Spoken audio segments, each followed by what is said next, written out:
Alright, we're setting off the honourable mentions with Pork Belly, and he is one swine who is feeling fine. It's not often that the animal companion that comes with these classified figures outshines the figure that it's packed with, but in this case, Pork Belly well and truly did that in my humble opinion. I felt Nogahide was a miss just in terms of the reuse, the goofy ass smile, and those terrible, terrible legs that came with Roadblock and Retro Gung Ho. Not to mention my cock. Not to mention my cock was a little broken. And yeah, Pork Belly was definitely the hero of that dish. My last honorable mention is a saucy minx by the name of Jinx. And the reason she didn't crack the top 10, well, there's a couple.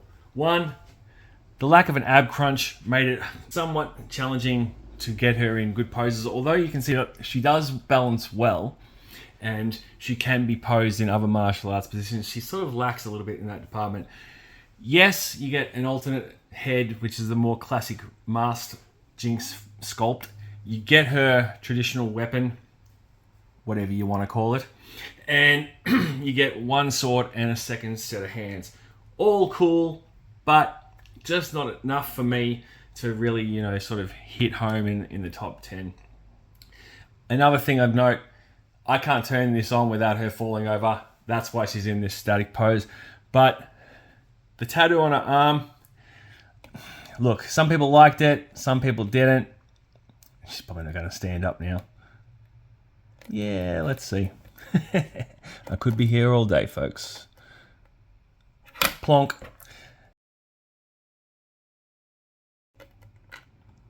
She's an honorable mention, whatever. As I was saying, the tattoo didn't hit home for me. I would have much preferred a Arashikage clan tattoo on her forearm and it being a bit more understated. That's my personal opinion. This is my top 10. It is what it is. Let's move on. Coming in at number 10 is the Techno Viper, and he is barely in the 10. It could have gone either way between him or Jinx, to be honest, but he had just enough to get him over the line.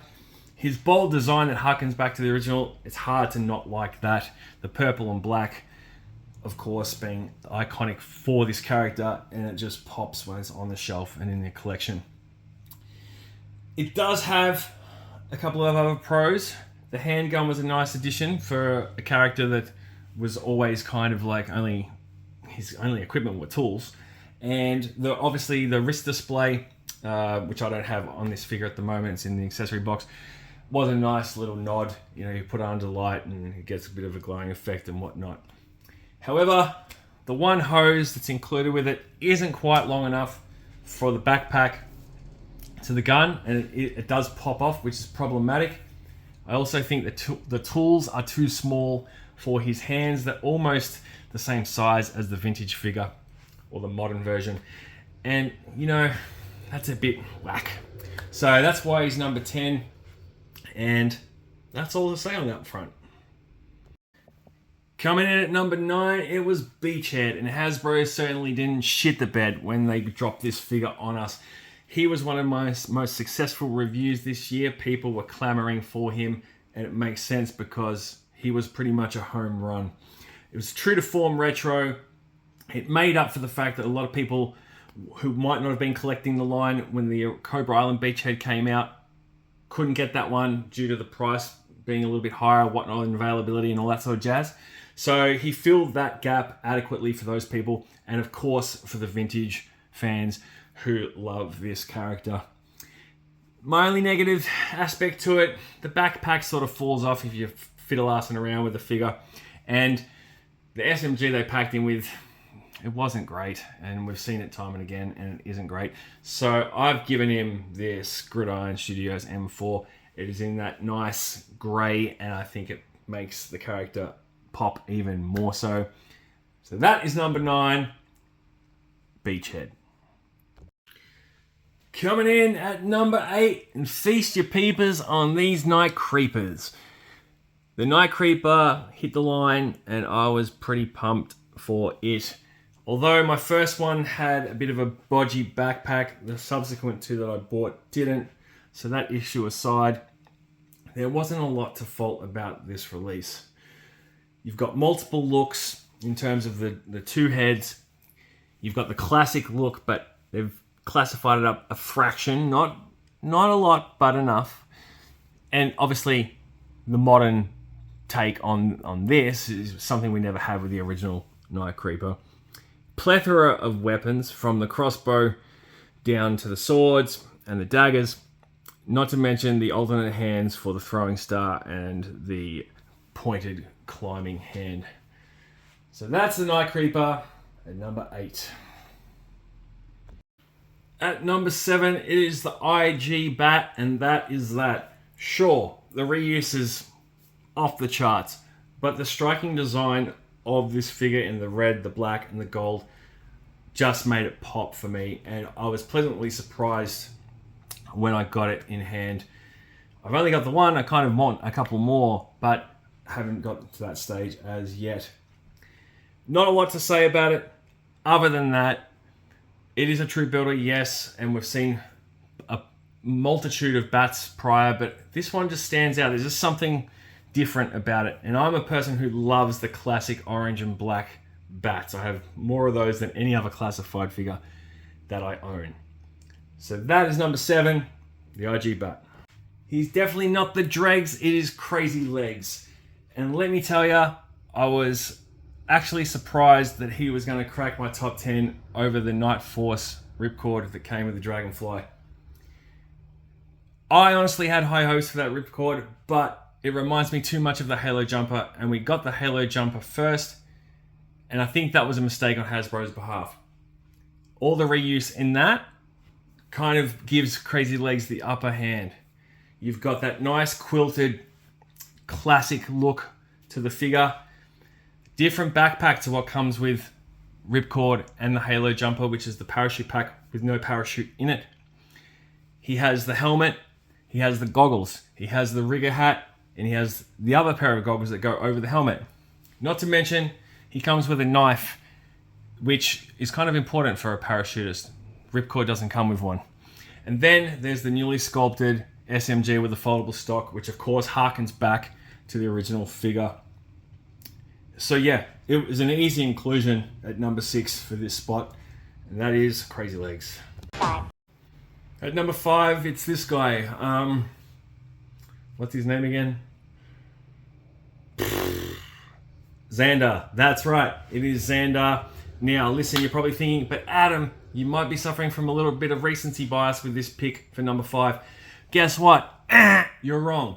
The reason being is that I love about this figure the most is that they classified him up. The tactical vest, all the detail in the gold chain, the chain wallet, the pauldrons, the scar on his neck, the fact that those tattoos, birthmarks, crazy camo things, whatever they are, they're there. He's got a nice face sculpt. The blue is more muted, unlike the original figure. It's not as in your face. It's just a really, really nice figure overall. You've got a nice updated version of his air dart gun, spear gun, whatever you want to call it. And then you've got the addition of, the 2 knives and the chest holster with the removable pistol. There's a lot. It's the small things with this one, and that's why the guy that everyone forgets is coming in at number 5. 4.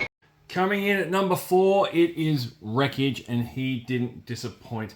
Despite the repaint and reuse from Firefly, this figure was enough to stand on its own, and even had me buying a vehicle and a faction that I don't normally collect.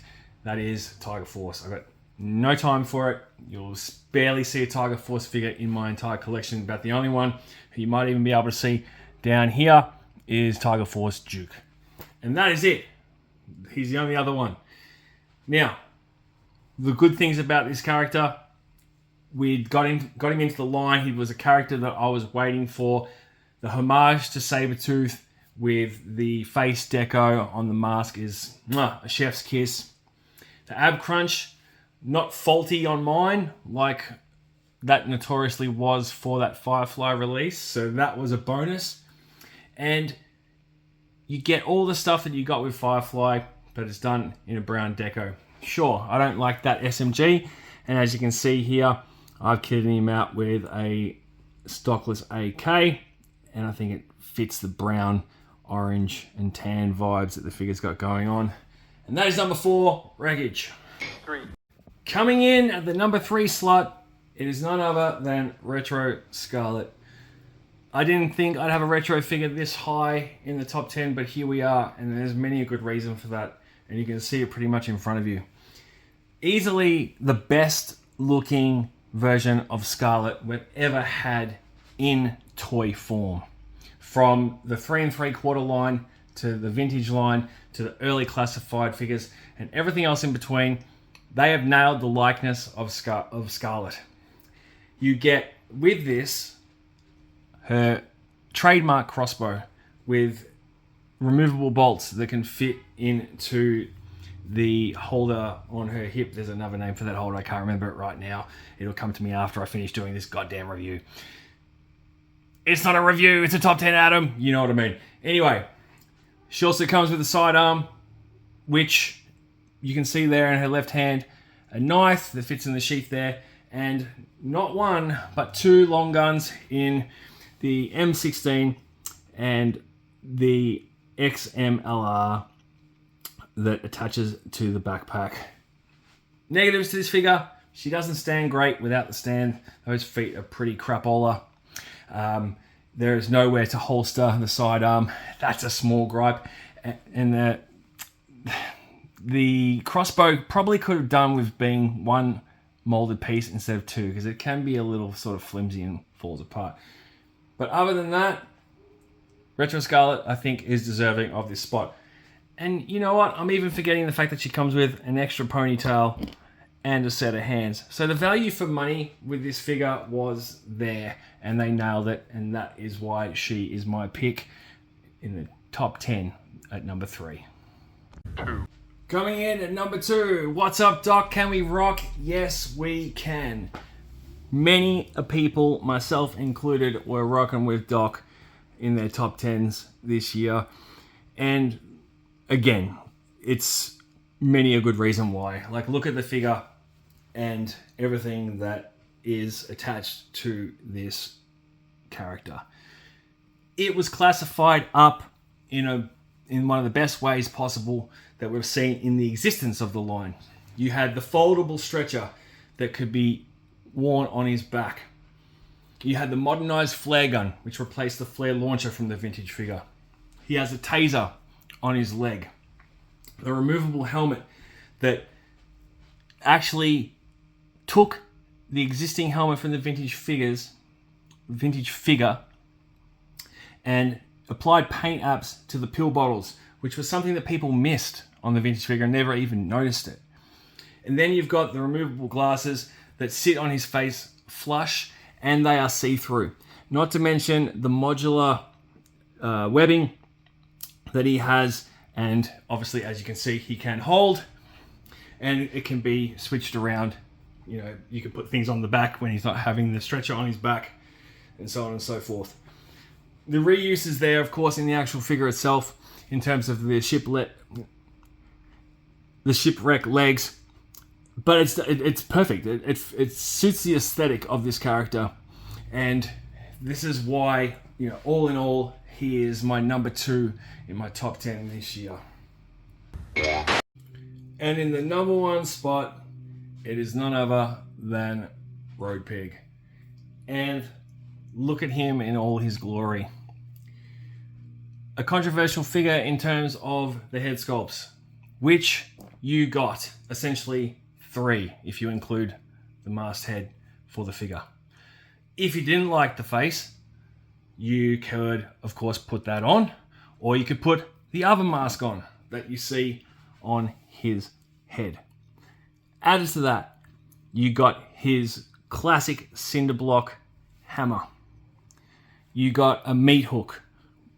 you got another hammer, which is an ornate metal spiked pig's head club, bomby knocker thing, whatever you want to call it. On top of that, you also got a shield, which is pretty much the only reuse in it besides the body of his animal companion, who also came with an extra head. Not to mention, it's the first Dreadnought animal that we have had in the line since the inclusion of Norgahide's boar and monkey. The value for this deluxe set is there, and that's just in the kit alone. I haven't even discussed the actual figure itself. If you look at the skull on the pauldrons, if you look at the detailing on the knee pads, the whole buck itself was a new buck, and a highly posable one at that. If you saw my review of him as well as others, you'll see that you can get this big boy to pretty much, go into any kind of position that you want, and he looks awesome. On top of that, you've also got the tattoos. Sure, the one on the belly wasn't great, but guess what? As someone who is tattooed and has had tattoos for well over 2 decades or so, they do fade. They do get a little bit blurry on certain parts of the body. It just happens. So put it down to that if you want. And that's Road Pig. It's a self-explanatory number one for me. I couldn't look past it. I would be doing Lenny and Tony and the rest of the design team a disservice if I did. And he's not even a favorite character of mine, but he definitely deserved the number one spot as far as I'm concerned. And that is it. That is my first ever top 10 figure list since I started the channel. I didn't do one last year, but I've done one this year. I hope you've enjoyed it. And as much as I've enjoyed seeing you guys do yours, and I still haven't watched all of them, so I've got to play a bit of catch up. I've been busy. Anyway, if you enjoyed the video, throw a like at it if you want. Share it if you want. Hit me in the comments, and if you disagree with anything, I want to hear your reasoning behind things. I'm all about that. I appreciate the community weighing in. And while you're at it, if you're new and you're watching this for the first time, thanks for checking it out. Hit that sub button as well while you're here. Why not? Can't hurt you. And on that note, I want to wish every single one of you who have checked my content out this year all the best for 2025 and a preemptive Happy New Year. I've had a ball putting all these videos together for you. Even just in the last week alone, being on holidays, I've been smashing out the videos, and it's been a lot of fun because I've just caught a rhythm, and it's great. And again, I salute you all. I couldn't do this without you guys. Your input is invaluable, and I appreciate every single one of you. So make sure you ring in the new year safely. Have fun while you're at it. Be good or a little naughty. Say hi to your dogs for me, and I'll catch you in 2025. Peace out.